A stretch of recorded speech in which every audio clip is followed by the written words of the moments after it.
Welcome, welcome, everybody.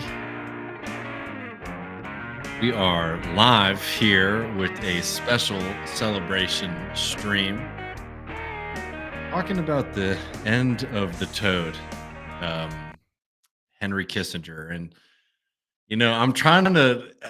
All right, we're going to bring Ben on just 1 second. And I have a lot of emotions right now. And I want to maybe focus tonight on happiness. Tomorrow we will dive into during the Griscom stream maybe a little bit more of the history and sort of what this means and all this kind of stuff. But without further ado, I'm very lucky to be joined by my good friend Ben Burgis, who very, very valiantly joined me on extremely short notice. So thank you so much for that, friend. Yeah. I have no. I'm very happy to. It's kind of funny actually because I've been sort of trying to go about like kind of normal shit tonight. I was finishing up an article for the Daily Beast, and I have a friend. Friend was going to come over to watch a movie. He actually just got here, and as I've been kind of trying to go about stuff tonight, like people keep calling me to like let me know that Kissinger's died. Apparently, that's not a text; it's a phone call. And I don't Yes, know how sir. I got to be the person in everybody's lives who was like, "Oh shit, Ben should know this. He, like that'll make his day. I'm going to call Ben and let him know that Kissinger died." But I'm pretty good with that. I'm no, I mean Ben. I mean honestly, that's a huge honor. When I first, so I literally, for people who know who've been following the program, I've been out on vacation. I literally just landed like 2.5 hours ago back to Texas, and I started getting texts from a lot of friends and people who I love and respect. But the kind of people who, when they tell me breaking news, I usually have to double check. Do you know what I mean? Like Yeah, the kind of right. people who like they hear a whisper and they're like, in our position, we have to be a little careful before we tweet out something that makes us feel very stupid later. Um, so I know exactly, the kind of emotional state you're in. I mean, like, I mean, we have some stuff, and and I don't want to keep you too long, Ben. So Sure. please let me know when you have to go. But I know everybody. We have a lot of people here in the chat right now, so people feel free to jump in with chats and things like that. Because this is a little bit of a celebration. I mean, things are really rough right now. This is something. I mean, all right. How about this? Maybe to start us off, Ben. I mean, this is something that people on the left have Mhm. been talking about for a long time. I have a lot of friends who have like saved a special bottle. I will say right now, I very much regret not having a very well stocked bar right now for the occasion. I do have a little something, but Ben, I mean, how do you sort of process something like this? This feels sort of important. Yeah, it does feel important. I mean, this is like I know like our friend Bhaskar Sankara had like I think he and a couple other people put together a book about Kissinger's crimes that like kind of references him being dead, and it's like been sitting in a warehouse for a few years because they kept waiting for him to die. So they could put it out and they can finally put it out into the world. I it's I think a lot of people like I don't know. I mean, I wrote a book a couple of years ago about Christopher Hitchens. Been thinking it's like, man, for all his late in life sins, I do feel a little bad that he didn't live long enough for this because this was kind of the occasion he was born for. Is the death of Kissinger, who he wrote like really eloquently about Hmm. throughout his life. He wrote a book about him. Has like this line that I always remember in the intro where he's talking about Kissinger being at like a I don't know like a Vanity Fair party or something. And he's like that like kind of squat, unpleasant man in the corner. Everybody's clustered around, cracking jokes. That can't possibly be the man who ordered the assassination of left wing journalists and nuns, invasions, coups. Nope, it's the that's the guy, right? And yeah, I mean, it is kind of astonishing if you think about it. Oh my God, Michael, yeah. But this is a guy who I think was just operating at an open level of monstrousness that you just don't typically get. in more recent American politics. It's not that the monstrousness has gone anywhere; it's that the openness has, right? That Hmm. Kissinger would just say shit like, there's this famous quote from one of the transcripts from when he was like national security advisor for Nixon, where he says, "I don't see why Chile should be allowed to go communist because its people are irresponsible." Like stuff like that would just kind of come out of his mouth. I mean, that's the thing about Kissinger, and I'll just say this up top because I really just want to focus on the fun stuff because I'm celebrating. I think there's a lot that can be said about Kissinger and his legacy, and there's complications here. I think that sometimes you got to sort of take the victories when you can get them, Totally. because over and over and over again, all of these luminaries and people we respected and loved passed away, and there was always this kind of knot in your chest that said, "God, Kissinger outlived them," right? Yeah, Kissinger Um, lived to be 100. Like and this, that's what I'm like, sort of getting at is that yeah. we had Nick Turse on the program, an incredible journalist from the Intercept, who back in May Mm-hmm. just released a new report of more crimes against humanity, more monstrous acts from Henry Kissinger in Cambodia, Mm-hmm. and that's May 2023. Right, the guy's 100 years old, and we're still finding out more crimes that he committed. That is the extent of the monstrosity of this man, and also the kind of perversity and unfairness of the world that somebody like that got to live 100, seems to have probably passed away in relative comfort, never really had to pay for his crimes.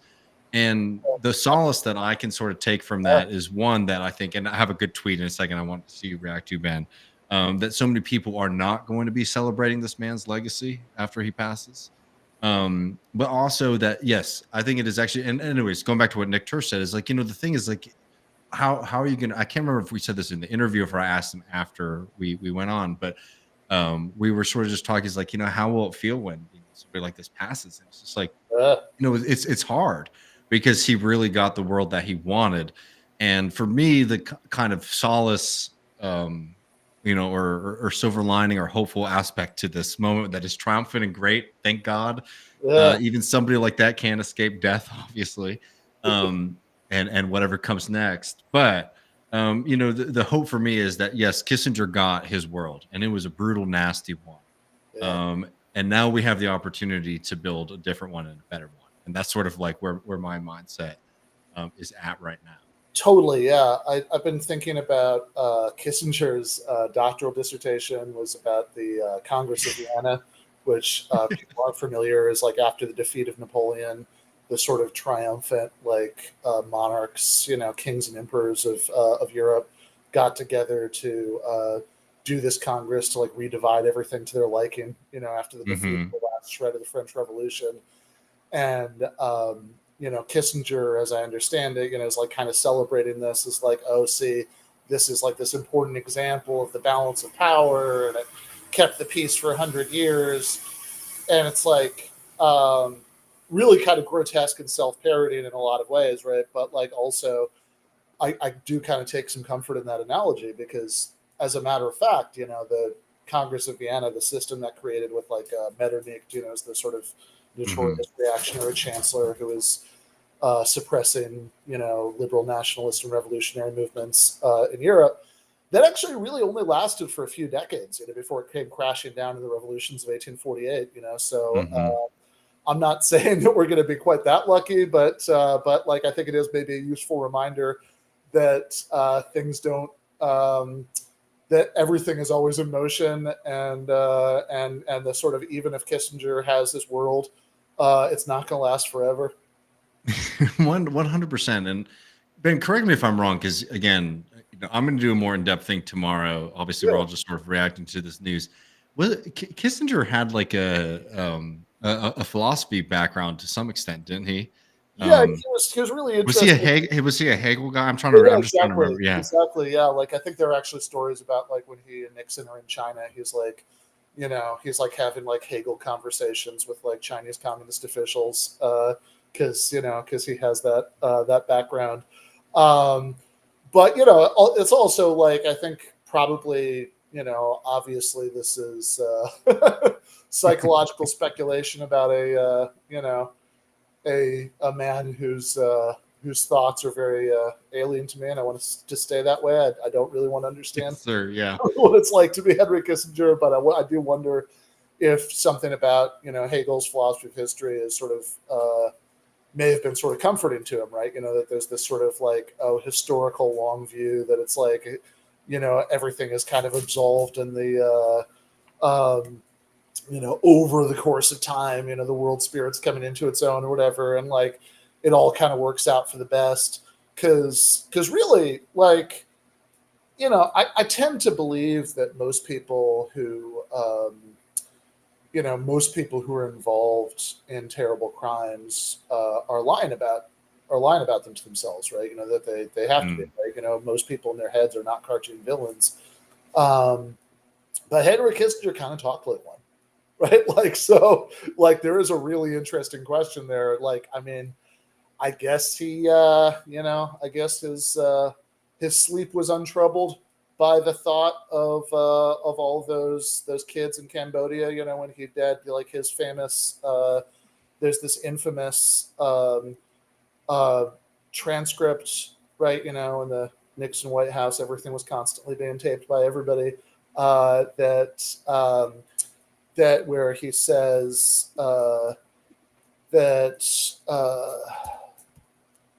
Kissinger, it's something like, well, the famous line everybody always remembers is he's passing on to one of the generals the result of his conversation with President Nixon, and Kissinger says what Nixon wants for this, and he summarizes it as anything that flies and anything that moves.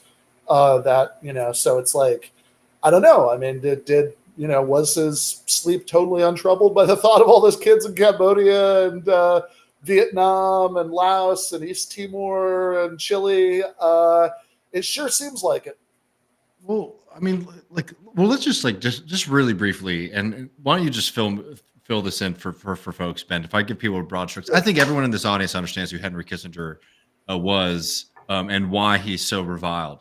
But particularly what he did in Cambodia was just absolutely disgusting. I mean, they bombed the hell out of this country.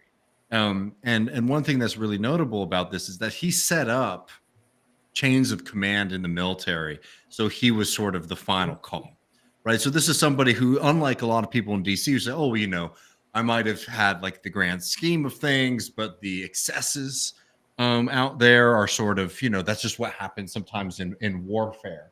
No, this was somebody who actually seemed to take a very intimate,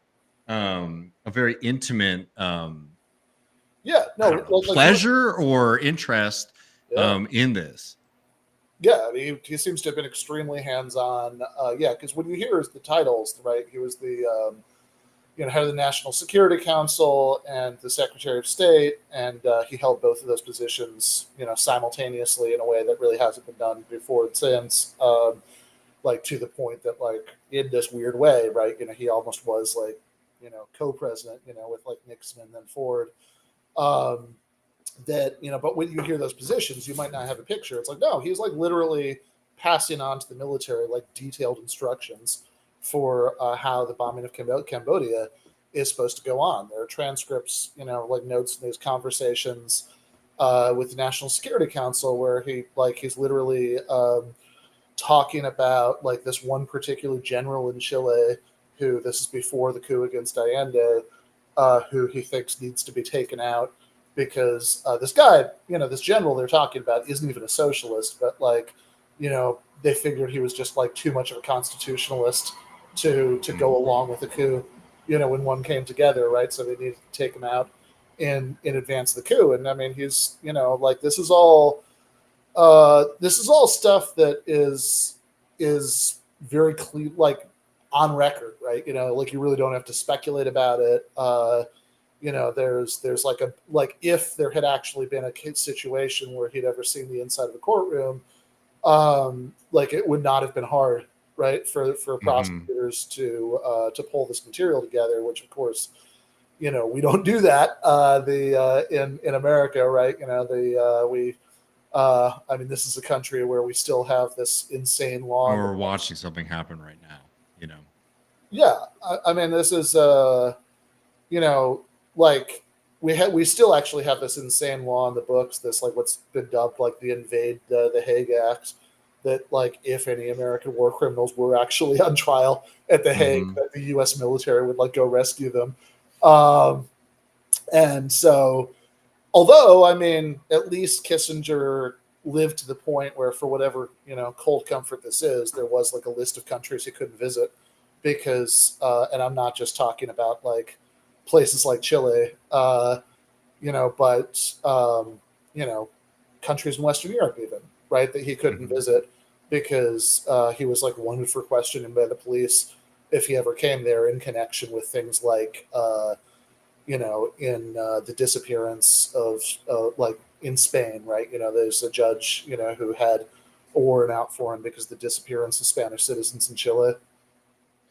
Well, and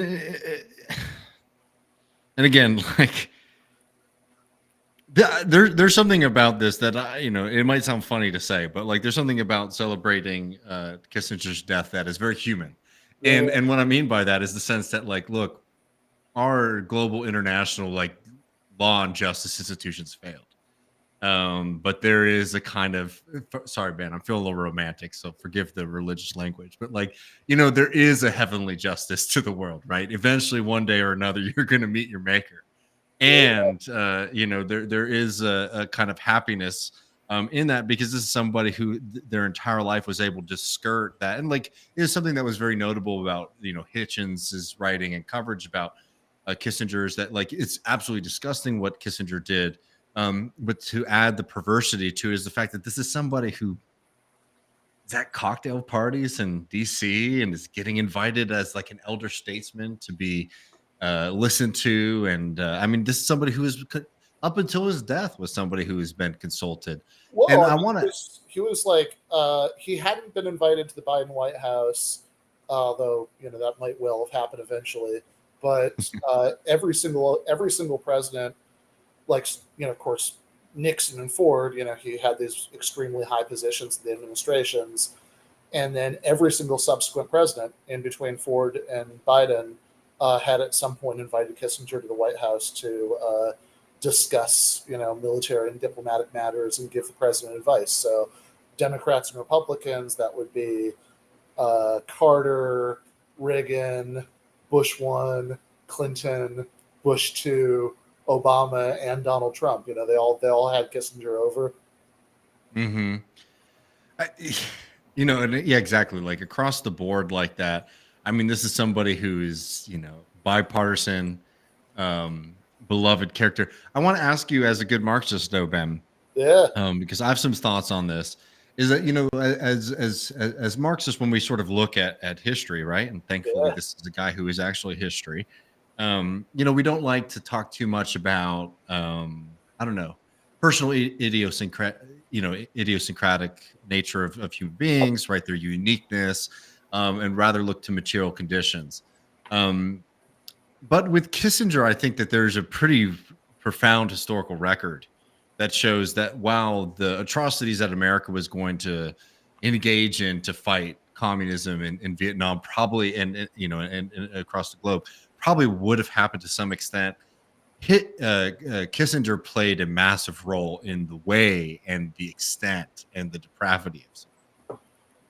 no, totally. I mean, look, I think that um, when you talk about historical forces, I think there is like a very long view way in Mhm. which that's totally correct. That like individuals don't, kind of don't matter for the eventual outcomes. That I mean, look, ultimately, I do think that the reason, you know, like the reason we're all living under capitalism now, and Mhm. inshallah one day will not be, right, is that that's has to do with the development of the productive forces of society over time, and the fact that when outmoded social systems don't serve that further development. They tend to be replaced eventually with ones that do. And I do think that there's a sense in which the sort of basic institutions of society do tend to shape themselves to reflect the relations of production, right? Is how Marx put that. So I think all that's true, right? But also, the view from 10,000 feet is not the only view. That it's not the only accurate view, right? Like that. You think about the same way that like there are different kinds of maps. There are maps that only show the political borders. There are maps that have, that show like the geographical contours, etc. There's like also a very accurate way you could talk about a lot of what's happened historically, where it's like, yeah, look,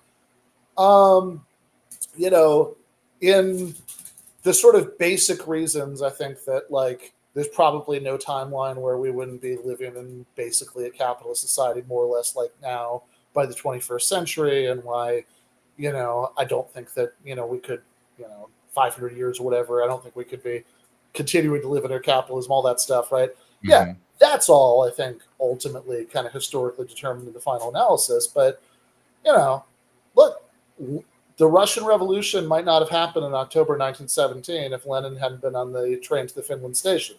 And, I think without Henry Kissinger, croaking his like bloodthirsty,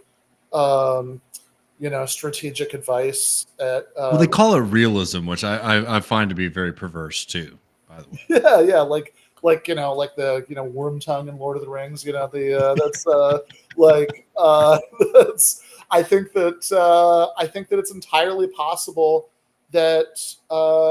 Look, there's no great historical guarantee that the war in Vietnam couldn't have ended years earlier, that it didn't have to expand to Cambodia and Laos. There's that the United States could have in fact not helped to organize the coup to depose Salvador Allende, that the United States could have not given its blessing and green light to genocide on a scale that hasn't been seen since the Holocaust in East Timor. Like all of these things are contingent decisions.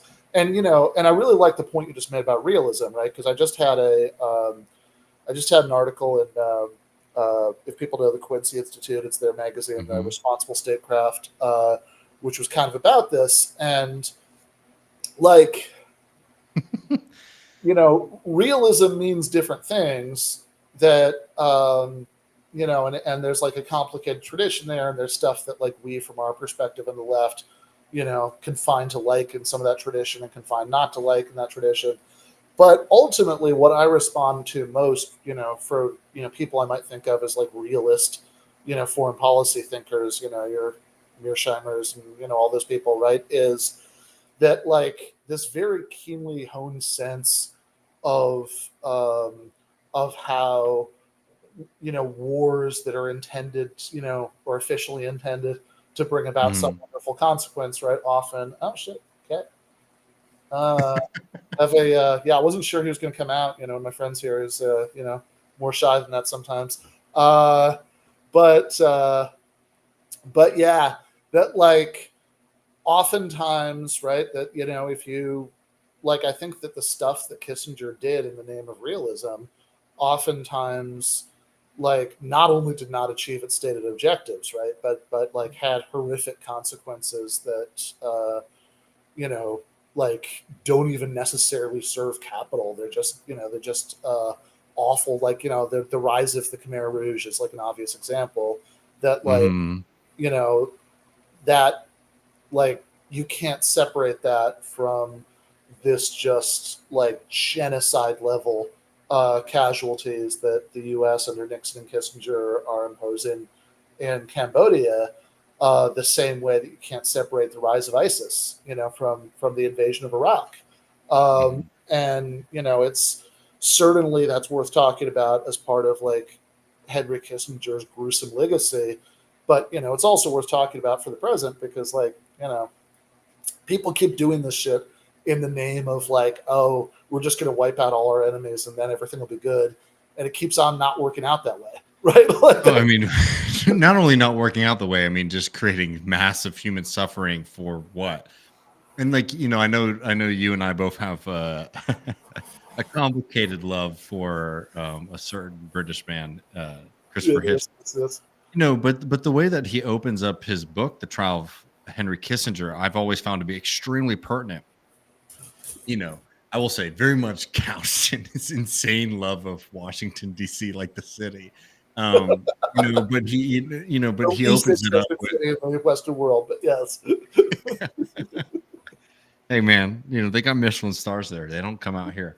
Um, but you know, Hitchens, basically the way Hitchens starts that book is by standing in front of the Vietnam Memorial and Hmm. talking about all of the names of the people, the American soldiers who died in that conflict, right?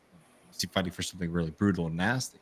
It's worth mentioning that. But still, literally just dying in vain in the sense that the peace deal that was sort of broken by Nixon and Kissinger Hmm. um, was effectively the same thing that ended up being signed at the end of the war.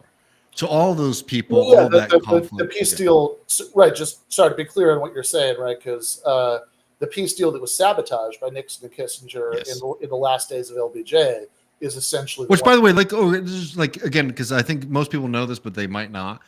Like, you had a presidential candidate running against somebody else, calling up people and basically saying, "Hey, if we win the election, we're going to get this, this, and that for you." Right? Which is like, sabotage. Like, is a strong word already, but like, it almost is like too light for what is effectively treasonous behavior from American politicians here, Kissinger and Nixon. And then again, it would be wrong if even if they did get what maybe they said, obviously. But the fact is they didn't.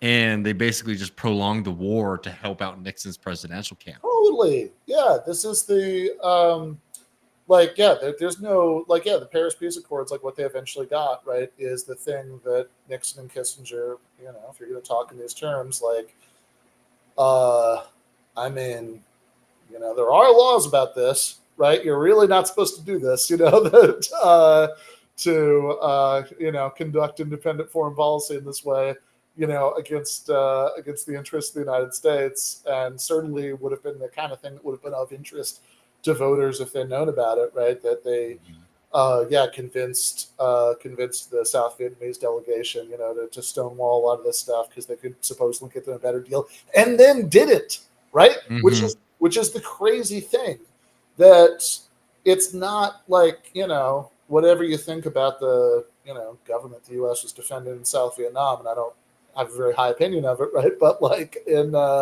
but whatever you think about that, right? It's like, look, even if you accept that for the sake of argument, that was like a worthy goal, it didn't even do that, right? This the same way, like it's that if the United,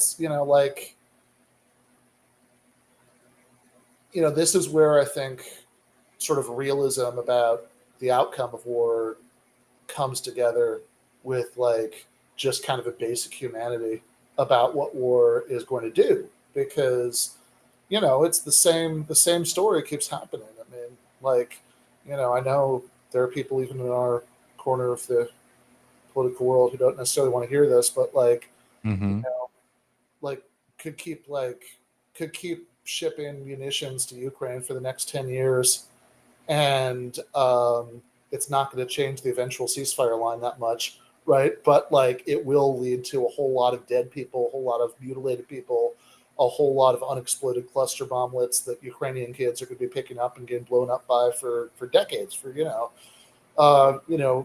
for a very long time.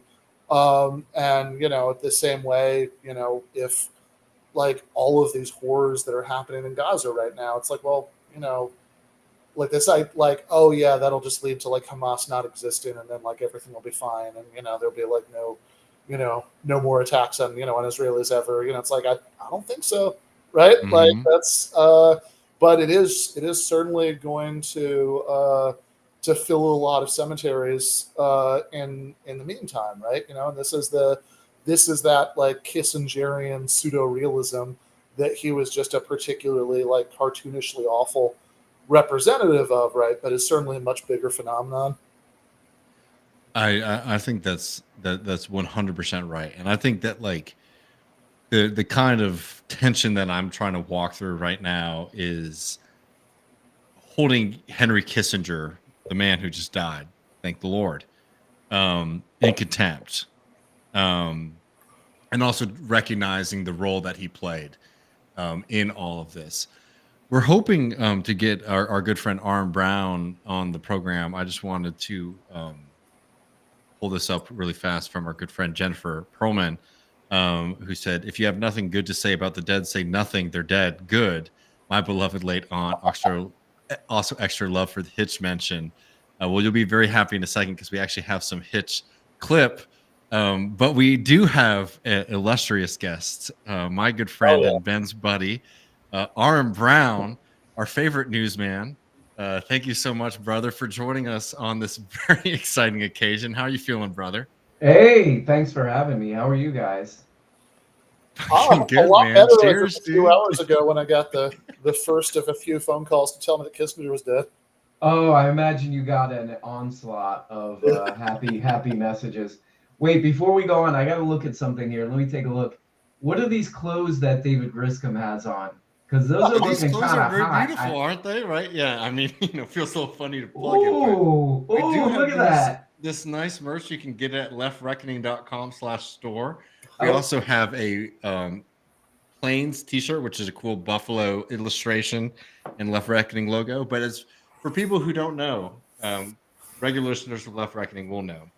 The fence cutters is a very great Texas tradition. When a bunch of cowboys got together and started cutting down barbed wire fences in the 1800s, and I think that's a pretty damn good tradition. And we're trying to re-inspire that feeling as we are seeing more fences being built up on our southern border. So, a little wink and a nod.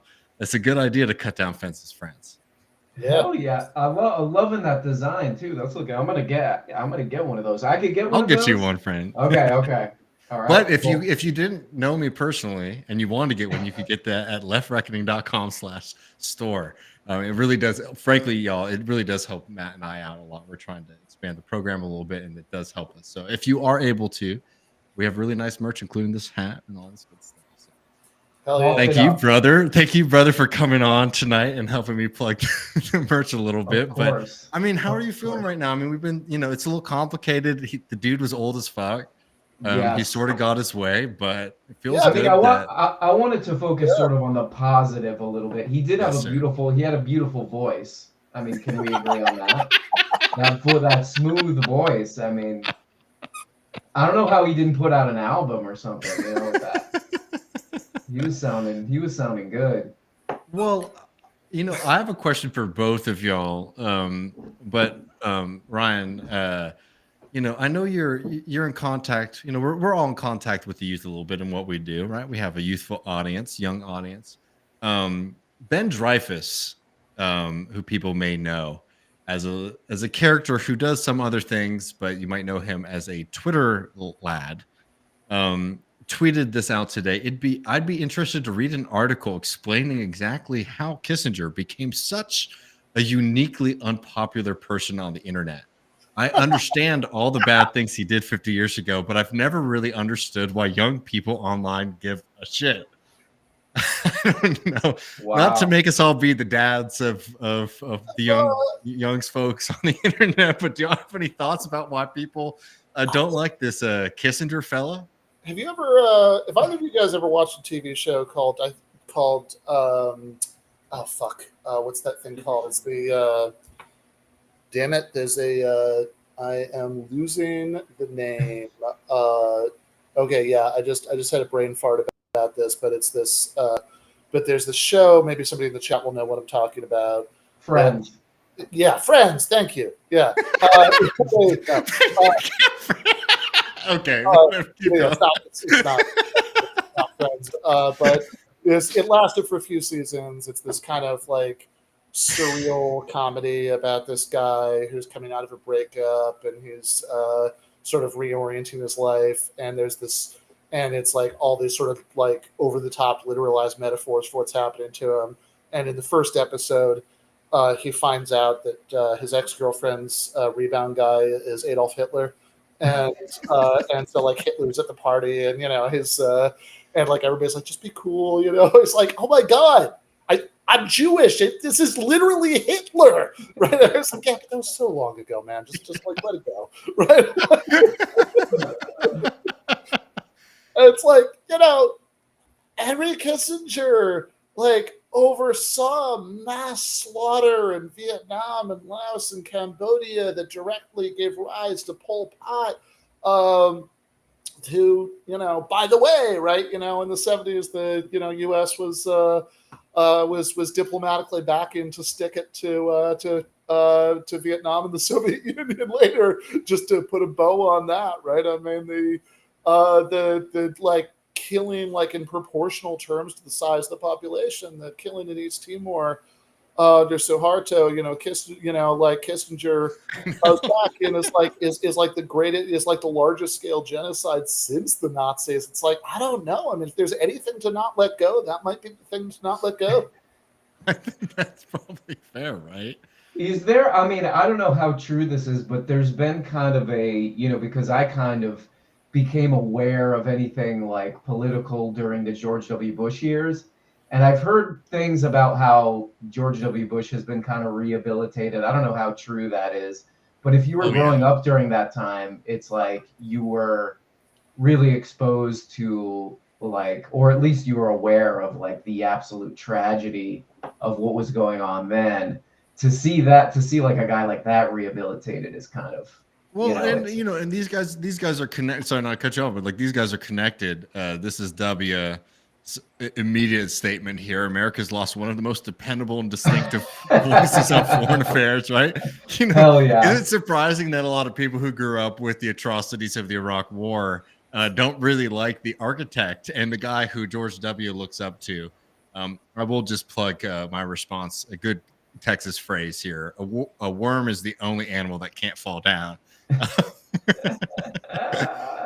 But I mean, look, if I actually wanted to give like if I wanted to write the essay that this guy Ben, I think, desperately wants to read, it's two things. It's one, I think, going through what you were talking about, Ryan, is just sort of going through what the Iraq War, like we've went through our own version of Vietnam to a certain extent in our life, right? So we have disrespect for the people who did that in the past. And two, I think that the young people in this country are far more radical than young people in this country were in the 90s or in the 2000s. And you can overstate it, but I think that there's also like a very wonderful line of American radicals from the 60s, 70s, and 80s to today's youth movement, right?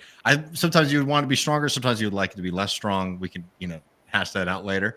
But like, a lot of these people, they're reading Alexander Cockburn, they're reading all these people like Noam Chomsky. All these kind of folks are the people who are introducing the politics and history. People like Christopher Hitchens, right, etc. Are introducing these people to politics. So yeah, they learn who the villains in American history are, and this kind of stupid ass like support the troops bullshit that like boomer liberals still like the mindset that they're still in doesn't exist with you. And I think that like you can really it's funny the way that these guys talk about the young people, like the young people are so radical and so crazy or whatever, and they sort of miss the fact that there's a linear kind of heritage, I think, to some of the radicalism that we're seeing, right? Yeah, I was just smiling because I saw actually our friend Nanda just sent me this. There's a quote from Gore Vidal. He apparently once came upon Henry Kissinger, quote, gazing thoughtfully, unquote, at the hell section of Michelangelo's Last Judgment. Look, said Vidal to a friend, he's apartment hunting. That's really good. That's a very Gore Vidal story. Yes. I love that. I mean, I don't want to make us. Sorry, go ahead. No, I was gonna say because what I became aware of him from was the amnesia thing. You remember that? He wrote that. What was that? What was it called? The United States of Amnesia or something like that. Oh yeah, Gore Vidal. Yeah. Which is a great title. You don't even have to read the book, right? It's just yeah, I know. But yeah, but I think you're right. I think younger people. I mean, there was that little meme that came out like a week ago with them reading the Letter to America thing. I mean, which I mean they expanded that was that funny. Yeah, that was funny. But I mean I mean, I don't know. It seems like there's more opportunity to like look into like I mean, I don't support them. I don't support younger people supporting Osama bin Laden, but I mean, like an eagerness to get the details of history. Well, I think is there. I will say, Branko Marcetic actually has a pretty good article about this in Current Affairs that came out like last weekend, I think. That where he's pointing out that like. He's like, look, yeah, obviously, bin Laden, very bad guy, but but it's not really clear how many of these TikToks were actually like, opposed to people just being like, hey, I grew up being taught this like bullshit that like this was just this random evil that came out of nowhere, that they hate us for our freedom. And isn't this interesting that there are all of these like explicable motivations, right? And he also points out there's something kind of disturbing about the fact that the Guardian took it down, from their website when all this happened, right? Because this is like exactly what the Bush administration was pressuring newspapers to do at the time, right? That like so it's like now they're just all too willing to do shit like that, right? That they're and that's a change for the worse, and yeah, it's definitely a change for the worse that. Among some people, at least, Bush was rehabilitated to the extent that he was, right? There are all those heartwarming, photos of him laughing with Michelle Obama. He had that adorable moment, last year where he was giving a speech about the invasion of Ukraine, and he said, he was denouncing Putin for his unprovoked and illegal invasion of Iraq. I mean Ukraine. And when he says that, there's just this wave of like warm, forgiving laughter from the audience. Like he had this he just had this like very innocent goof. And it's like, yeah, this is a depraved political culture. Yeah. Where things like this can happen, right? To the extent that somebody who's been consistently treated like this like respected elder statesman by the media is actually widely hated online now, by young people. That's progress. Well, this is what I want to ask y'all. Who's going to have the dumbest Kissinger statement? That one, the one that you put up was pretty dumb. Was that was that like Matt Iglesias was? Shit, let me see if I can. I closed that tab. I was looking to see if Biden had tweeted anything yet. Because he was. It sounded like that was. But Iglesias has the worst theory, which is that it's Anthony Bourdain, which is. Wait, that younger people are interested because of Anthony Bourdain. They don't like Kissinger because because of that Anthony Bourdain quote of him, right? And like I will say, like I'm a Bourdain guy, totally, yeah, generally, but I will also say that his what's it called? His show got weird, but I don't want to fucking get worked up on that right now. His show got weird, but you know what? I do think I read that. What I guess it was his first book, Kitchen Confidential. I think holds up pretty well. Pretty good book. Makes you want to like make food and do heroin. I think that honestly, this is why the youth of America is so good today, because that's like the kind of mentors that we have. No, I mean like here. I mean, I'm looking forward to the Hillary Clinton statement. I think Bill Clinton might have a good one. Oh, yeah. That feels right. Well, I mean, his wife famously was, while running for president, said Henry Kissinger was a good friend and trusted advisor. And Bernie in the debate when she said that, I'm not going to try to do a Bernie impression, but he was like, happy to say. Henry Kissinger was not my friend, and he brought himself up and then like a lot of the media treated it as like, wait, what's he talking about? He's like bringing up some old shit from the 70s. I don't know. Yeah. Well, so all right, just programmatically, I would love for y'all to stay on as long as you want to. I don't want to be greedy with your time. I do have. You can leave now if you want, but I do have a Michael clip I was going to play. But if you want to, if you're ready to, let's do the. Yeah, I'm about to. I think Jason Myles is going to join after this clip too. Oh. So y'all just. I'm just telling y'all. Whenever you want to leave, just leave. Don't let me keep you. Clip and then I'll leave probably like just a minute after that. That sounds good because this is somebody who I am very sad about. Obviously, not being here to celebrate this momentous occasion. Like everybody though, we were all waiting. We were all talking about this for years. This was almost like a kind of like drinking question. What are you going to do when Kissinger passes away? I don't have any good insight as to what Michael would have done, but I would have loved to hear him talk about it.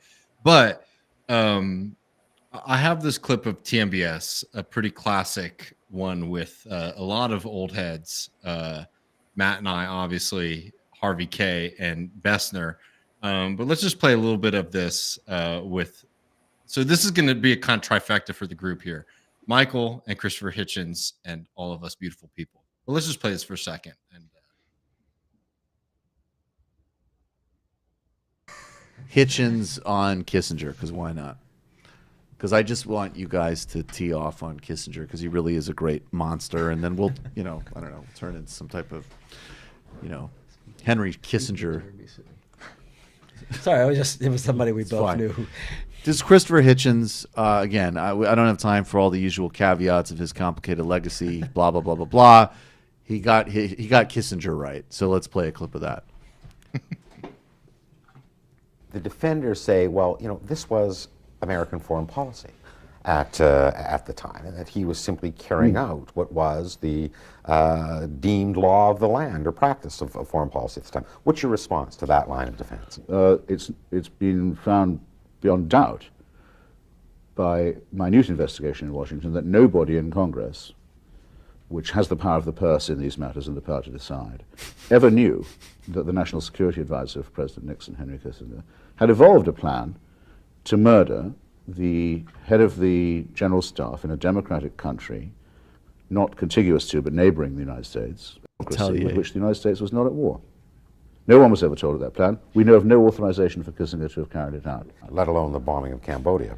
The bombing of Cambodia was likewise concealed from Congress. It's flattering to the American people they have to be lied to so much, I sometimes think. And within the administration, since you argue for an indictment of the administration in general, which might be fair, it should be said that the Secretaries of Defense and State, respectively, Melvin Laird and William Rogers, were both very much opposed to the invasion of Cambodia as a violation of neutrality and of international law, and also as of a misreading of what the real causes of the war in Vietnam were. The idea that if only we could clean up a sanctuary or two across the border, the rebellion in South Vietnam would dry up, seemed to them a fantasy. But there was a group of later indicted criminals around Mr. Nixon who felt that this was the only way their boss's reputation could be saved, and by taking their side against the Secretaries of State and Defense, Henry Kissinger tipped the balance. What about the old argument of moral equivalency, that these are just part and parcel of practices of the Cold War, and that what the communists were doing was every bit as awful and required a counterbalance?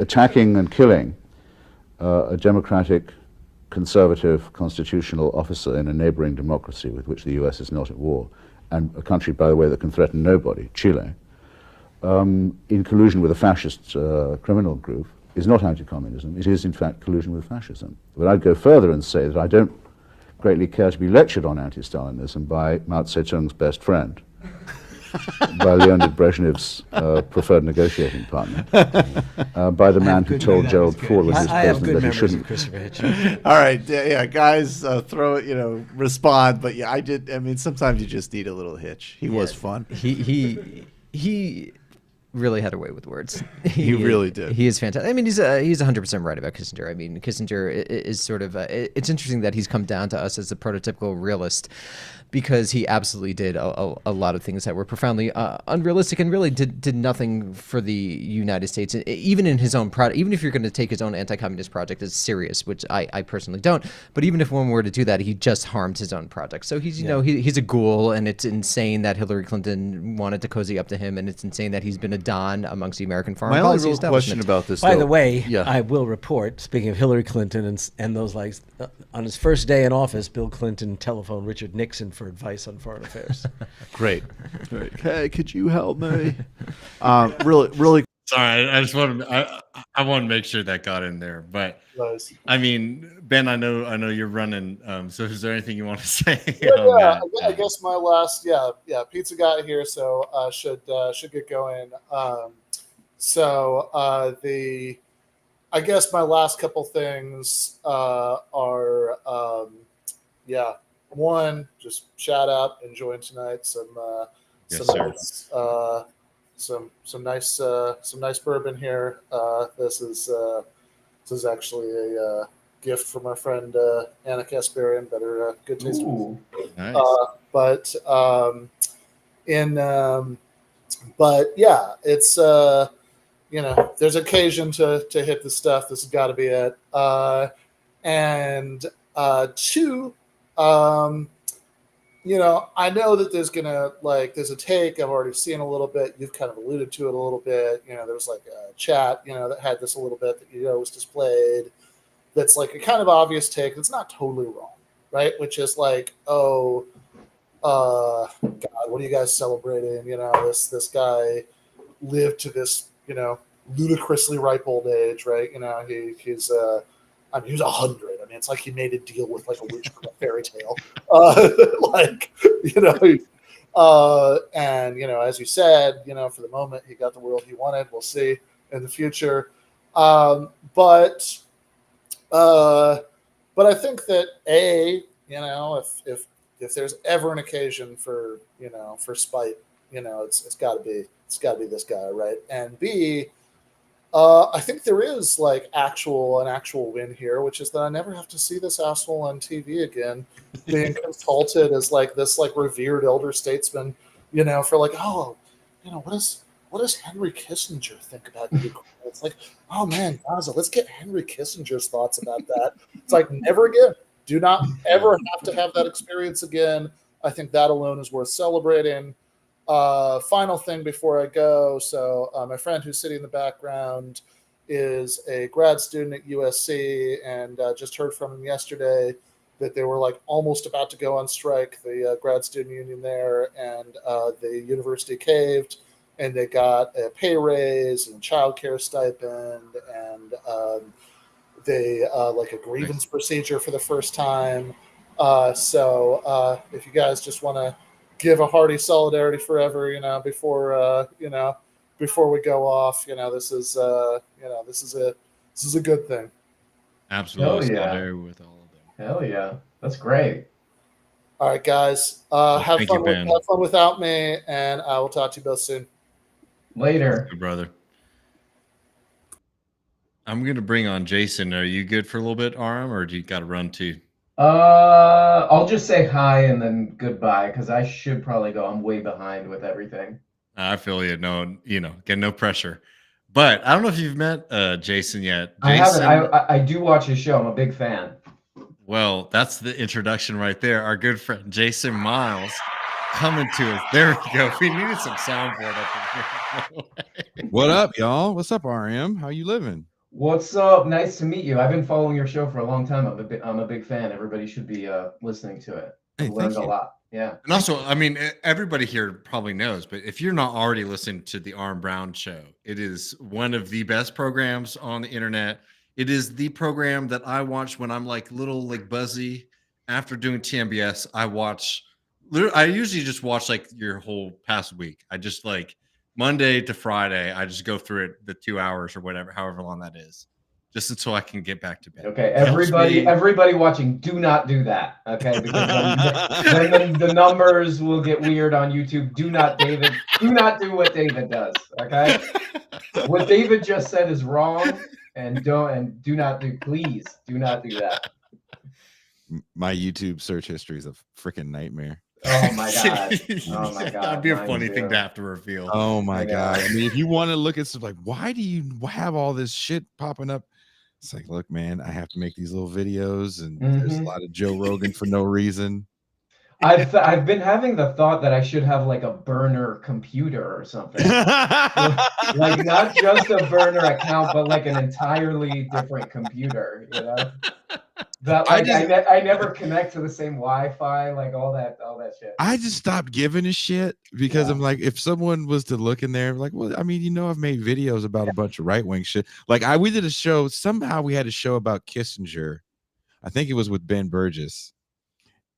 Maybe it was about Hitchens. I don't remember, but it was definitely about old white people. And I had to watch Kissinger was being interviewed by, was it Buckley? Oh man. Kissinger.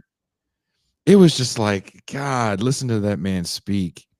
Oh my god, listening to William F. Buckley speak is a little bit hard too. Dude, the thing about that obnoxious like. Yeah. The thing I always have to remind people about William Buckley is that this dude got on a fucking plane, to fly to England to debate James Baldwin about racism in America. Right? Like the whole thing is like disgusting enough, but like the idea of like sitting on a plane for 6 hours or whatever, just sort of thinking about it for I don't know, makes it worse for me. What are you doing, Mr. Buckley? I'm going to debate a Negro man. I heard homosexual. He stands no chance against me in my mid-Atlantic accent. Oh man. Well, I should be steadfast in my hate.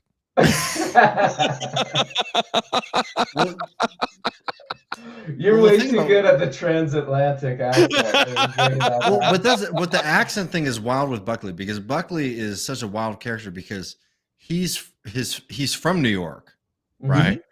But his family is like Louisiana gentry. Oh my god. It's just like it's the merging of two like horrifying ruling class accents in one man. But y'all are both from Austin, right? Or in Austin. In Austin, yeah. Y'all, so I don't know how often you guys go to New Orleans. And someone pointed this out to me when I was in New Orleans many moons ago. They were like, the New Orleans accent, you ever notice it sounds a little like Brooklyn? I was about to say that, yeah. And I was like, what?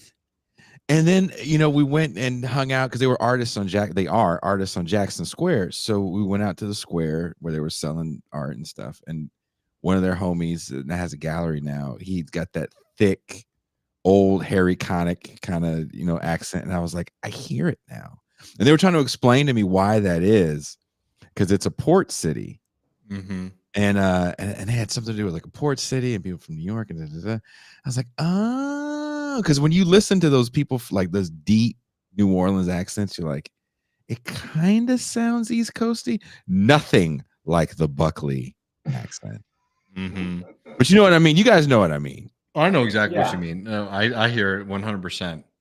I mean, people get like work. I don't know. Like I've heard that a lot from folks. And I mean, New Orleans is a bizarre ass city. I've been doing a lot of like Texas history recently, and it really starts to hit how funny it is I don't know. I don't mean to insult it, I guess. But, it's the confluence of a lot of things that are sort of unique in America. The Brooklyn accent and the Louisiana accent are kind of likable, though. Like that transatlantic William F. Buckley, it's just like, this is a snob. I'm a snob. Like, that's what he's trying to tell everybody. I'm a fancy snob, and it's like he was trying to be more unlikable or something with that accent. Which is interesting, because I've been saying this for a minute now. We were going back and thinking about 2015, 2016. And I think accents are kind of an important thing to think about when you think about Trump and Sanders. Had Bernie Sanders sounded like Gavin Newsom, I don't think people get behind him, regardless of what he was saying. They were like, all right, everybody, I want free college for everyone. Nobody would have gave a shit. But with that Brooklyn accent, There's Very something likable. I about always thought that that was shit, part of his appeal, was that he was a right? unique The character. accent. Yeah, yeah, yeah. Imagine Bernie Sanders sounding like, fucking Tip O'Neill. Do you give a shit the same way? Right? No, makes him way more likable for sure. Those accent. That's why an election between like Newsom and DeSantis, nobody would watch, because it's two people that just sound like Wagless. what politicians sounded like in 90s movies. God. No, I think you're 100% right about that. They are both like Warner Brothers politicians. Right? It is. You think about all those movies where it's like Breaking Two, like, if we got to build the mall, but those damn kids are getting in the way. That's how those dudes sound, right? They're holding bags with dollar signs on them. What do you mean the developer handed us a bag of cash? I don't know what you're talking about. Daffy Duck shit. Yeah. Well, I'll just say, Ryan, you don't need to stick around too much longer, brother. I know. Well, you know what? I wanted to ask this, and you can deny this if you want, but can I ask Jason for some music recommendations? Yes, please. Oh, Jesus. It's an unlimited night. Whatever, anything. I'm open to anything. You know what's fucked up, man? I'm gonna sound like that dude. I was actually, because we did a whole show right before I came on here about Andre 3000's new record. Oh yeah, what do you think of that? It's just a record of a dude playing the flute, right? With his. That's the record that you can do when you have way too much money and all your friends are famous. Yeah. Well, you know what? I was thinking about that. I was kind of like, well, what else is he gonna do? Because Outkast, in their heyday or whatever, they were so huge. I mean, that was like pop music when I was growing up. That was like those were the pop songs. And like, so if he tries to do Outkast pop again, the bar is so high that I feel like all he could have done is failed. So why not do something self-indulgent, I guess? I mean, I don't know. I mean, the hype around it was kind of shocking to me. I jokingly kind of on the show, I ended with, because I was like, you guys want to hear a flute? Like, no bullshit. I lived in this warehouse for years in West Oakland, and the room that I lived in was Third Eye Blind's old room. No and way. sometimes dudes from that era would come through because another cat was behind me, and they would practice. And so one day, Orion Salazar, the bass player from Third Eye, we knew him pretty well. And he was just walking, and we were doing some recording, and I was like, Orion, I'm having the hardest time with this bass line. Can you come in and like maybe help me out? And he's like, oh, dude, I'll just play bass on the track. So we have this track with Orion on it, and my ex actually is a classically trained flute player, so she's playing the flute and piano and all that kind of stuff. And there's Ryan's classically trained in the recorder. Oh yeah. Are you really? Where is that recorder? No, I'm not. He's lying. It's like, can you be classically trained? Yeah, is there such a thing? The recorder's just supposed to sound bad, I think. It's like you're supposed to embrace how terrible this thing sounds. That was seriously, that was like the last thing I was listening to, and I've like come across there's this super group, if you will, of like mid 2000s metalcore dudes that I kind of dig, called Better Lovers. It's basically Every Time I Die, and the singer from Dillinger, Greg. That is a lot of fun. There's these young people from the UK that I was late on the bus with these kids. But if you like the Deftones, but slightly heavier, but with bigger hooks, there's a band called Loathe, Loathe. They're probably my like new favorite group of like heavy stuff. And then, I'm doing that thing that all of us do when we get old, where you just go back and listen to old stuff that you didn't hear when you were too busy being like stuck up. Like, I'm a fucking this kind of guy, fuck all the other music. And now I'm going back and listening to old, like, especially because my co-host Pascal Robert is a big house fan. We've done a few shows about house music that kind of caused me to go like way back into and we've had like producers of that era that were part of the groundbreaking first wave house music. So it's made me go back and listen to early house stuff, and then that caused me to go back to listen to some more 80s kind of funky R&B stuff. And that's where my, Steely Dan. Okay. I Okay. went back on the Steely Dan bandwagon. Like you can't go wrong with Steely Dan and what people call it yacht rock. But I gotta say, I loved that house music thing that you guys did. I remember that being actually super inspiring. But can I ask, do you have a favorite Steely Dan album? I mean, mine is the most obvious. Asia. A lot of people love Asia. But mine is, I'm just super obvious. I Can't Buy a Thrill. I mean, it has like, it's got the classics on it. It's got all the classics. Yeah. I think that's right. Dude, Asia for me. Asia's good though. Yeah. The drum. So I don't know if you guys, this is how bad I like music nerd. There's a guy that's way bigger. If we put all of our shows together, like if all of us in Left Media Voltroned, we might be able to get like one of this guy's streams. His name is Rick Beto. And he's a music guy, and he used to be a producer of like middle of the road rock bands. And he's got a show where he's an old dude that talks about music.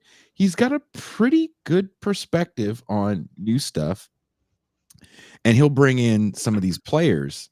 And he brought in Steve Lukather that played on all that Toto stuff. And Michael Lukather is the guy that writes the doom doom doom doom doom doom. That's him playing that. And watching these guys talk about stuff had me just running to Spotify. Dude, I got to replay, Billie Jean, and now I got to go back and go listen to Toto. Is Lukather played on Toto records, and like that kind of stuff. I'm a huge fan of, because I spend so much time in my room, not so much anymore, but in my room making music and listening to how these guys did it is such an inspiration. And also to listening to all of the, when you have like a decent system, and I don't really have a decent system, I have these crappy headphones, but you can hear every little instrument in something like Asia. And you're like, man, there's so many levels. You see why it took these guys so long to make a record. Now cats go into the studio, and this isn't a diss on anybody new, it's just the way records are made now. You go in, you can kind of do it in a few takes, and someone's going to fix it in the back end, and it is what it is. When you don't want to cut up tape, and you go back then, the guys had to cut tape and all that other stuff, and you're dealing with like crazy level musicians. And some of the stuff that you can find on like Instagram, once you start falling down a rabbit hole of like funky white people, like there's a whole genre of music that should be called funky white people, like white people that look like dorks. Michael McDonald. Michael McDonald will look at these people and be like, y'all some clown ass motherfuckers, and he would just walk on, just be like, oh, y'all some clowns, and then yeah, he wouldn't fuck with them. Yeah. But there's some kids, they're so fucking talented. Yeah. I'm like, where the fuck did you people come from? They look goofy as shit. Because I guess that's the thing now, like 90s, but goofy as shit. Yes. But they are funky as fuck, man. And funky ass white people. Yeah.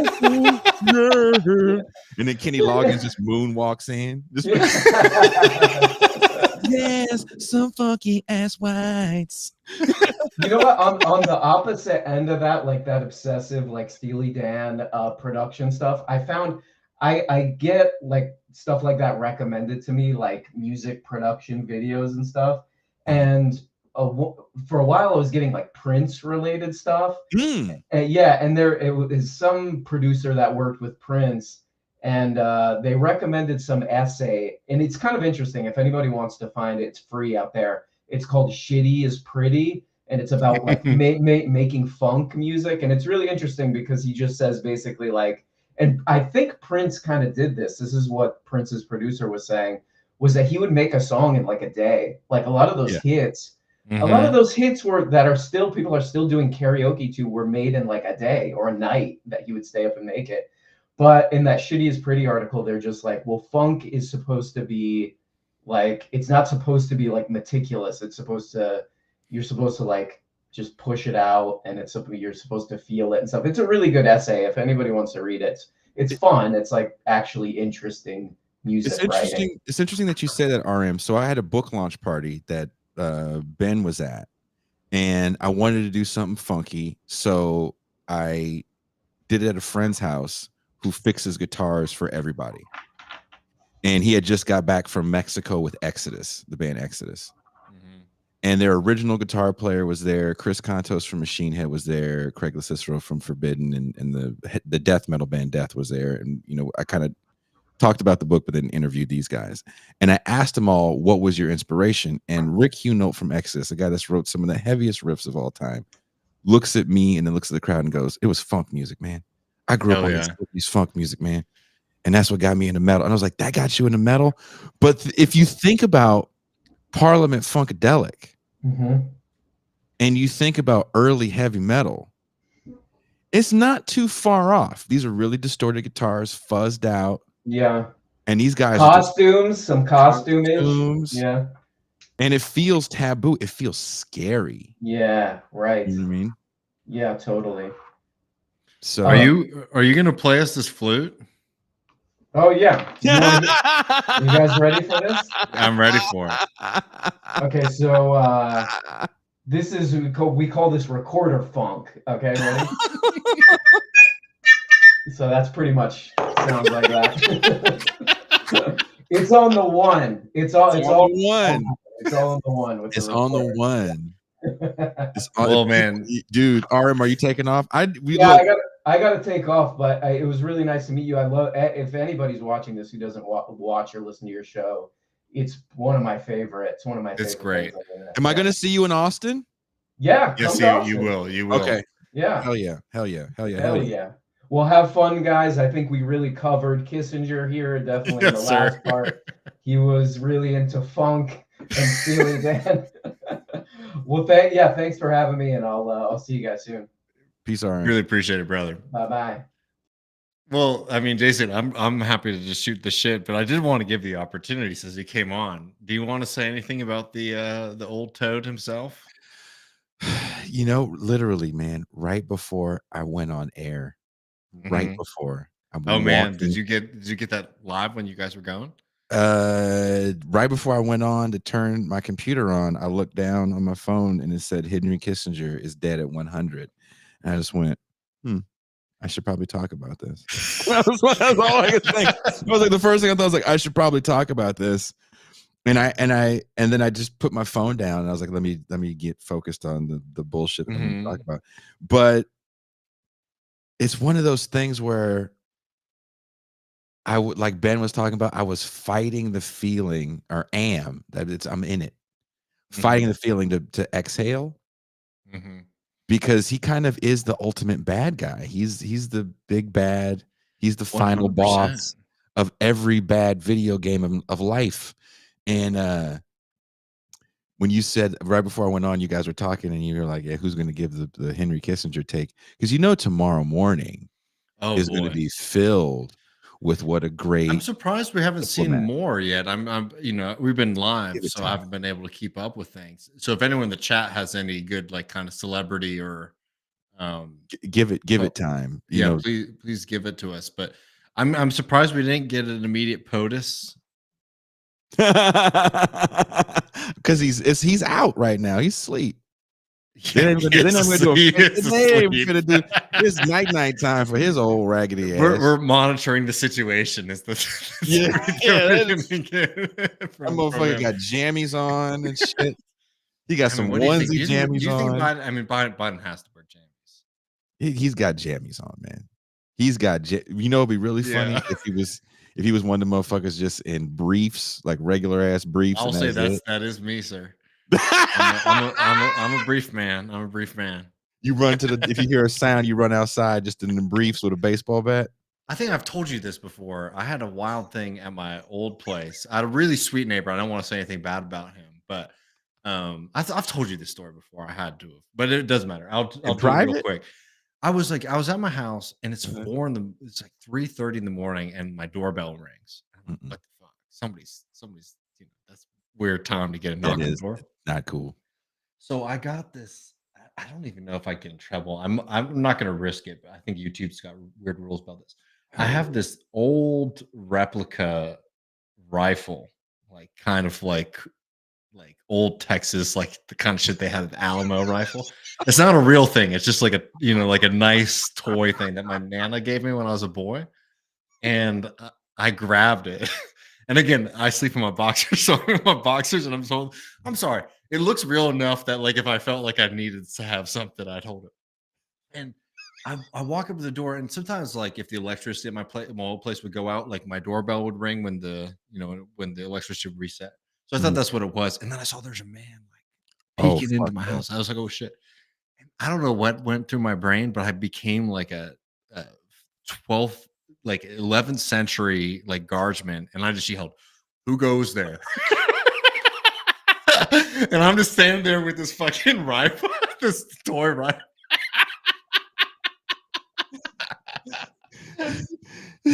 You'd have been I'm sure it was fucked up very if you'd have been intimidating, but fucked up. You would have been he who shall not be named.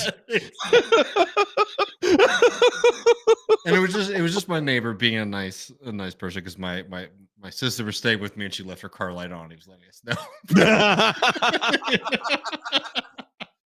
You never know. David, I just wanted to let you know the call lights on. 100%. That's the vibe. Oh, God, why would we even bring that up? I don't even remember. We were talking about Kissinger and somehow we got there. That's I'm trying to. It's okay, man. Sometimes you talk about Well, Kissinger and you talk about, so I scaring got people you something. I trust. got something from our good friend Strom, who I know you know. Yes, we all know. We all hung out with him in New York City. Yes, sir. Let me find it. It's up here. He had a chat here. I'm just curious, as a race expert, if Richard Nixon was such a racist, why did he make a little green man his Secretary of State? So there we go. No, I mean, I feel like a lot of ways about this is like I'm trying to be able to hold, not to be too much of like a person that I'm not, Mhm. a hippy dippy lib, I guess. I'm trying to hold some space for joy at this moment. Jason. You know what I mean? Because we opened up some bottles. We've been hanging out, toasting to this guy's death, but there's a bittersweet aspect to it. I mean, this guy fucking lived to 100, and he never saw any kind of No, punishment or no, no. pain or anything. I mean, this is a guy who was treated as a hero up until his death. Yeah. Didn't he have his kids? Did he have kids? I wouldn't know. Yeah, let's find them. Maybe Yeah. that's his hell. Like he couldn't, He had bad kids. excuse me, lady. Like, never could get a date. I mean, he was. I'm sure he was married, right? Can He you imagine being was. married to him? Ugh. Yeah, a woman named Nancy Kissinger, Oof. Poor Nancy. American from New York City. Is she dead? No, she's lived on. How old As is far as we she? can tell. Well, Did she you was say born in she's 1934, so Jesus Christ. the problematic age gap there, by the way. Yeah. Let's do some age gap discourse on that He relationship. probably bought her. I mean, anyways, like the point is just like I think that like the orientation should be having some joy in this. I mean, what I was saying to Ben earlier was just that like I have like this very human pleasure in the sense of you can be whoever and you're still gonna fucking die one day, and that gives me a little bit of happiness. Be a dark thing if we just got to live, if everybody got to live forever, and Kissinger never sort of had to see whatever there's waiting for us on the other side. He, Um, he just outlived so many people that you He- didn't think he was going to Great outlive. people. He just even people on his own side he outlived. Mhm. And it's like the only thing that I'm kind of interested now that he's dead, can some secrets come out now? Mhm. Can we finally find out About him? just in general? Can we Yeah. just find out who killed Kennedy? Yeah, I think Can like too. more shit come out? Kissinger's Well, I dead. mean, Okay. but I mean, when it comes down to it, though, I mean, this boy got the world that he wanted. You know what I mean? Like endless war in Southeast. I mean, brutal war in Southeast Asia, not necessarily endless, but endless in the sense of people are still being born with literal war scars. Kids are being born today are still dealing with the consequences of the what we were throwing and bombing that Mhm. region with, and we're seeing it right now in Gaza. Obviously, that kind of brutality that he sort of oversaw when he was in power. It's Mhm. still in place. And like, I mean, I'm curious what you think about this because I know I think you share our general philosophy on, I don't know, like not getting too worked up about individual personalities and sort of Yeah. thinking more about systems. Yeah. But I think it's undeniable with Kissinger that his personality, his beliefs, his ideas made things worse than they had to have been. Do you know what I mean? Like this is somebody who like there is a world, I think. And I mean, tell me if you disagree. Mhm. There's a world where like you know the war in Vietnam ends before Nixon becomes president. Remember they sabotaged that shit to get Nixon to become president, saying that they get a better deal for the South Vietnamese, and that's monstrous and disgusting. And I think Kissinger played a big role in that. Kissinger played a personal role in the bombings in Cambodia. Yep. Overseeing, not just giving permission, but overseeing operations, which Mhm. is frankly insane for somebody of his stature to sort of be that in the weeds. Um, as a Marxist, I always have to just sort of walk this line and remind people is that like the Marxist view of history is that like material conditions and um, political and structural conditions like sort of make history, but there's a lot of contingency that's sort of held up in individuals. You know what I mean? In the sense of like the famous Marx line is like men make their own history, but they don't do so under conditions of their own choosing. Mhm. You know, the choosing Kissinger being the one making the choosing made a big fucking impact is what I'm saying. I mean, there's a handful of individuals in history of that kind of Kissinger Yeah. timeline, right? Milton Friedman is Mhm. another one in that timeline of these like just really odious individuals that you do have to look at as like these guys are kind of villains because their politics live on. Mhm. If we could have like a meanwhile at the Legion of Doom, it's like Mhm. Reagan, Mhm. Milton Friedman, Henry Kissinger. Who else would you put in this? Newt Gingrich, Um, oh, yeah, I mean, yeah, let's Rush just throw Newt in there, Limbaugh, I'm down for that. I kind mean, of Newt like these people that are like legitimate. What did Volker. Oh Volker's God, a classic Volker. character, I But think. what did Bush call him? Was Bush the one that said bad dudes, or was that Trump? Oh, Or I'm not bad dudes. remembering. You know, there's like some legitimate bad dudes that aren't I mean, just W haters. put out a nice little statement about Kissinger, I'm sure he did. the elder well, he was the first one, that's what I'm saying is like, I mean, let's The see. Atwater, yeah. Alright, give me some names of American Yeah, somebody said figures Lee who you think Atwater. might say something about Kissinger. Dick Cheney. Oh, Dick Cheney was a horrible piece of crap. Well, I'm like living figures. I'm looking for Living. Twitter statements. You know what I'm trying to say? I don't think Because anyone Biden's asleep. everybody, you know what, David? To be totally Yeah. real with you, a lot of the bad people, like the Elliot Abrams of the world, that someone just wrote, they're asleep. Yeah. They're all on the East They Coast. They're all sleep. in They do DC. sleep. They do sleep. They're all in their jammies. They got those fucking Scrooge McDuck jammies. Okay, so then why is W's up late for the Kissinger news? Because W still, does a little bit of booger sugar. It's a You it's think a so? slow Wednesday night. He's out, there's no game on for him right now. I mean, let's look for a wild card. And Greg Abbott would be a wild one. Let's see if Greg Abbott's. Nobody, I bet you no one says anything. Yeah, I mean, I'm just not seeing as much as you would expect. No one's gonna Like, say anything until tomorrow, yeah. and everyone's gonna fall in line with the hot presidential take. So all right, I'll make a bold statement and I will eat crow if I'm wrong. Okay. I'm hoping squad's a no for anything nice on this guy. Hope in one hand and shit in the other. I mean, I'd be Tell me really which to go with disappointed, first. obviously. I'm just saying I feel like that'd be I think there's gonna be an opening. I think Bernie won't make a bad No, statement. he won't say a damn word. If Bernie says anything, it won't be nice. It'll Yeah. be passive aggressive if he says anything.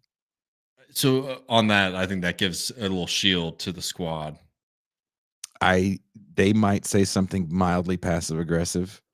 I think silence is more powerful than anything, right? Just not saying shit.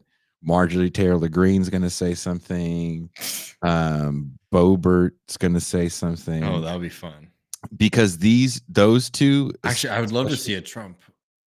Oh, Trump's gonna have a I whole gotta get on my True Social. video. I don't have a True Social. Matt does. He has the Left Reckoning True Social. Is that True Social the right wing?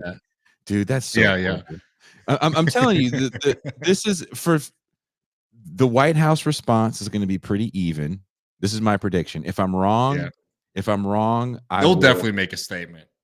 If I'm wrong, I will buy a Left Reckoning hat. All right. If I'm right, David has to buy a This Is Revolution hat. All right, I'm down. I'll take that. I wear my Left Reckoning shirt on air. I love it. I appreciate that very much. But I think there's going to be a White House. You've been like, you got the tank top. I got the tank top. By the way, folks, if you want to get any merch to look like Jason and I, you can get merch at leftreckoning.com/. We do have these fence cutter hoodies that are new, that are out now. For people who don't know, the fence cutters was a radical movement of cowboys who cut down fences to fight the encroachment of private property in Texas. Pretty nice little thing. That's a serious problem. Man. I mean, like I've been going through this. I mean, like, all right, maybe to front load this a little bit, I will just say this. I'm somebody who is like, since I was a little kid, and this is revealing too much about my personal psychology, but I always get a little sad on my birthday. Aww. Like, not so much as a grown man, but as a kid, because it's like the birthday's supposed to be like the greatest day of your life. Mm-hmm. And it's always nice, but it's never like when you're 7 and you're like, my birthday's coming up. You know what I mean? You're like, everything's going to happen. Right. And I'm feeling that way about Kissinger's death in the sense of like, I was always sort of waiting for it and being like, man, this is going to be such a moment of, I don't know, peace. And like, I'm feeling it and I'm celebrating it. We're doing the stream. We're like having a good time. But it's just like the fact that this dude just got away with it. It's just so depressing to me. And it's hard. It's not so hard that I can't like enjoy it to a certain extent, but it limits my enjoyment. There's two things. And I'll start by saying this. You want to talk about sad birthdays, David Grissom? Yes, sir. I'm old enough to have had a birthday at a Carl's Jr. I just want you to keep that in mind. And there were ashtrays present, and aunts smoked all in my face. So I want you to keep that in mind. Number two, and I'm not trying to knock on anything. This is just a reality, is that we are legitimate friends. And when we see each other, there's hugs and smiles and hangs. And this is one of those moments where you do your job. This is our job. And you get off and you want to hang out with your friends that understand what it is. Because not everybody in your friend group where you sit in Austin, Texas, gives that much of a shit about this. We can go to a bar and talk about it till the bar shuts down and laugh till we're crying. You know what I mean? And then I have to drive everybody home because I'm the only sober one. But thank you for your service. The reality is that's kind of what it is. Like you have a significant other, you can go bug her if you really want to, and she'll be kind and listen to you. But it's not the same as when you're with your comrades and you're sitting around and you're talking shit together and we're laughing and joking. Because we would laugh and joke about it. Then we'd go some whole other way with our night, but we would hang out until we couldn't hang out anymore. And for people watching this show that have the ability to go be with their comrades in real life after you watch this stream, go do that and enjoy Yes, that. sir. That's what this shit is really about. And that's, for me personally, that's where I get sad, right? Because my one, you know who would be before he moved 3 Yeah, hours and a quarter. you'd be bothering Ben. Ben would be here. Jason, you see Kissinger died, and the dog would be all over the place. We would go downtown and get some Mexican food and talk a bunch of shit and watch horror movies till we fell asleep. And that's, those bonds are important, and we can't forget that. And I think you don't have your co-host. Your co-host lives in a different time zone. And if y'all were together, you'd be talking shit and